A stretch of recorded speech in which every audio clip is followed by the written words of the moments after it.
do nosso bate-papo diário com o nosso correspondente Jamil Chad. Bom dia, Jamil. Bom dia, Joana, e feliz aniversário, Felipe. Espetacular, parabéns.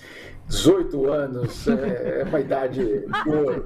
Jamil muito gentil, né? Generoso, eu falando, né? Que são 70 e você 18. Tudo bem, nunca ninguém saberá qual é a idade verdadeira.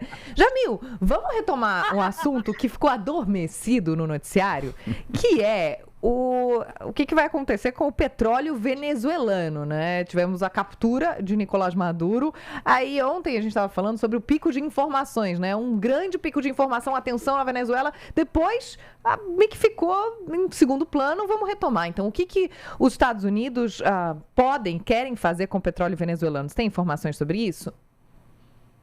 Temos informações, você tem toda a razão. Parece que está tudo resolvido na Venezuela, acabou, né?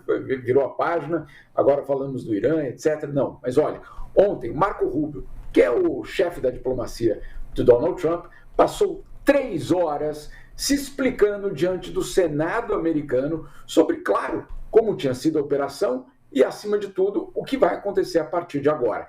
Posso te dizer, João, eu acompanhei as 3 horas da sabatina, da audiência, basicamente, de Marco Rubio, todas as perguntas dos senadores. Claro, muitas perguntas sobre Delcy Rodrigues, sobre quando é que vai ter eleição, ele, claro, dizendo só Deus saberá, né? Basicamente com outras palavras, mas, né, falando, olha, primeiro precisamos estabilizar o país, precisamos primeiro construir um processo eleitoral justo para lá na frente a gente pensar em eleição. Então não deu nenhuma data para a eleição. Mas aí a questão central que muitos senadores perguntaram para ele: e o petróleo? Como é que está sendo isso? Quem é que está controlando? E olha só a explicação que ele deu. Em primeiro lugar, foi criada uma conta bancária no Catar. No Catar, é isso mesmo que vocês estão ouvindo. Foi criada uma conta bancária no Catar, para onde irá o dinheiro da venda do petróleo venezuelano. Então, aquele petróleo venezuelano que hoje basicamente é controlado pelos Estados Unidos, vai ser vendido no mercado internacional, qualquer um pode comprar, claro, de preferência os americanos, mas qualquer um pode comprar, e a renda desse petróleo não vai para uma conta na Venezuela, vai para uma conta no Catar. Quando chegar no Catar esse dinheiro, o que é feito desse dinheiro? Uma parte vai para a Venezuela, de fato, para pagar salários, professores, etc. Mas, e ele explicou isso, será o governo americano que vai colocar uma listinha de coisas que podem ser usadas com o dinheiro. O governo venezuelano não pode usar o dinheiro do petróleo para o que ele quiser. Vai ter que seguir, basicamente, uma cartilha produzida pelos Estados Unidos que vai determinar como aquele dinheiro vai ser gasto. Olha só. Daí, tem um outro detalhe nessa história. Por exemplo, até agora, mais ou menos, foram vendidos o equivalente a 500 milhões de dólares em barris de petróleo. 500 milhões de dólares já foram vendidos desde a captura de Maduro. 300 milhões vão para vamos dizer assim, pagar as contas lá na Venezuela, absolutamente guiado pelos Estados Unidos. Mas tem outros 200 milhões que ele não explicou para onde vão. Né? Vão ficar lá no fundo, lá na conta no Catar, controlada pelos Estados Unidos, mas aparentemente, por enquanto, sem nenhum destino. Aí o Senado, obviamente, americano, queria saber. E auditoria sobre tudo isso? Porque, afinal de contas, se é um dinheiro controlado pelos Estados Unidos, precisa passar por algum tipo de auditoria. E aí ele explicou: não, olha, de fato a auditoria vai existir, mas só no uso do dinheiro, não na existência do dinheiro. Então, de repente, se eu usar para alguma coisa, eu te aviso, tá? Essa é a promessa de Marco Rubio. Um outro detalhe. Então, quem está fazendo comércio disso tudo? Claro, é um mercado extremamente complexo. Você não vende, não é vender garrafinha de água na esquina, né? Você está vendendo, obviamente, barris de petróleo para uma cadeia absolutamente complexa. Aí, então, o governo americano contratou 2 empresas. Adivinha de onde elas são? Da Suíça. 2 empresas com base aqui na Suíça que vão, então, fazer o mercado internacional ser abastecido por petróleo venezuelano com dinheiro indo para os Estados Unidos. Essas empresas aqui na Suíça, quem são essas empresas? Uma delas chama Trafigura. Ela, entre outras coisas, acabou de fechar um acordo com a Justiça brasileira para pagar, basicamente, uma multa, porque ela estava envolvida na Lava Jato. Tá? Só para vocês terem uma ideia.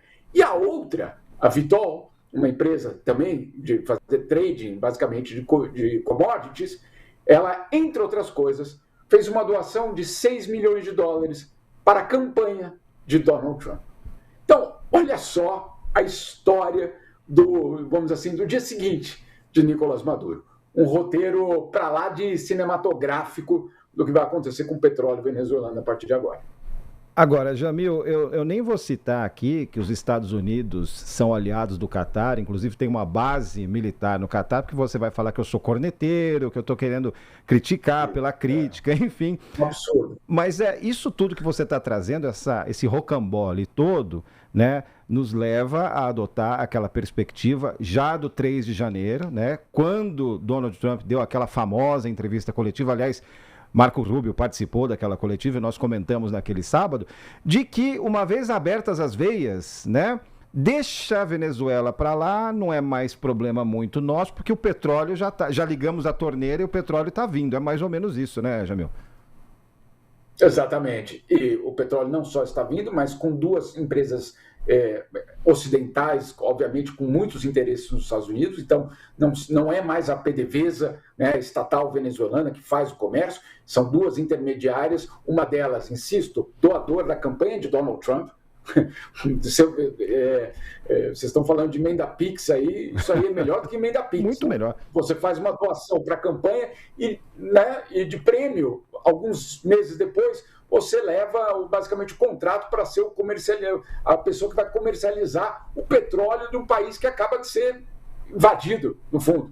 Né? Então é espetacular como negócio esse. Então, a partir de agora, sim, duas empresas vão fazer esse trade, essa comercialização. O dinheiro vai para o Catar, como você disse, um local onde tem uma base americana, e uma parte desse dinheiro até volta para a Venezuela, mas cumprindo aquela listinha que o governo americano colocou. Ou seja, você não, eu quero organizar, eu quero fazer tal coisa, eu quero... Não, só no que a gente autorizar, vocês poderão gastar esse dinheiro.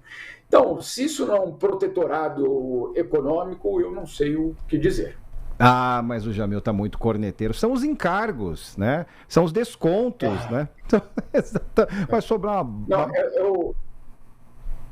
é o trabalho administrativo, né? É só para... Exato, trabalho administrativo, o frete. Jamil, grande abraço para você. A gente volta a se falar amanhã aqui na TMC e muito obrigado pela lembrança, como sempre. Maravilhoso você. Até amanhã, Jamil. Aproveite o dia. Feliz ano novo, Felipe. Valeu. Beijo, Joana.